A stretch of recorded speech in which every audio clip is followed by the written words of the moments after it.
میرا مددگار تو اللہ ہی ہے جس نے کتاب برحق نازل کی، اور وہ نیک لوگوں کو دوست رکھتا ہے۔ اور جن کو تم اللہ کے سوا پکارتے ہو وہ نہ تمہاری مدد کی طاقت رکھتے ہیں اور نہ خود اپنی ہی مدد کر سکتے ہیں، اور اگر تم ان کو سیدھے رستے کی طرف بلاؤ تو سن نہ سکیں، اور تم انہیں دیکھتے ہو کہ بظاہر آنکھیں کھولے تمہاری طرف دیکھ رہے ہیں مگر فی الواقع کچھ نہیں دیکھتے۔ اے نبی، عفو و درگزر اختیار کرو اور نیک کام کرنے کا حکم دو اور جاہلوں سے کنارہ کر لو۔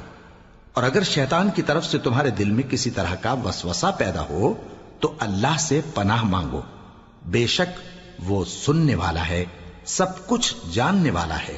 جو لوگ پرہیزگار ہیں جب ان کو شیطان کی طرف سے کوئی وسوسہ پیدا ہوتا ہے تو چونک پڑتے ہیں اور دل کی آنکھیں کھول کر دیکھنے لگتے ہیں، اور ان کفار کے بھائی انہیں گمراہی میں کھینچے جاتے ہیں، پھر اس میں کسی طرح کی کوتاہی نہیں کرتے۔ اور جب تم ان کے پاس کچھ دنوں تک کوئی آیت نہیں لاتے تو کہتے ہیں کہ تم نے اپنی طرف سے کیوں نہیں بنا لی؟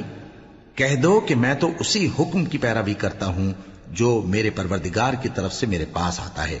یہ قرآن تمہارے پروردگار کی جانب سے دانش و بصیرت اور مومنوں کے لیے ہدایت اور رحمت ہے۔ اور جب قرآن پڑھا جائے تو توجہ سے سنا کرو اور خاموش رہا کرو تاکہ تم پر رحم کیا جائے، اور اپنے پروردگار کو دل ہی دل میں عاجزی اور خوف سے اور پست آواز سے صبح و شام یاد کرتے رہو، اور دیکھنا غافل نہ ہونا۔ جو لوگ تمہارے پروردگار کے پاس ہیں وہ اس کی عبادت سے روگردانی نہیں کرتے، اور اس پاک ذات کو یاد کرتے اور اس کے آگے سجدے کرتے رہتے ہیں۔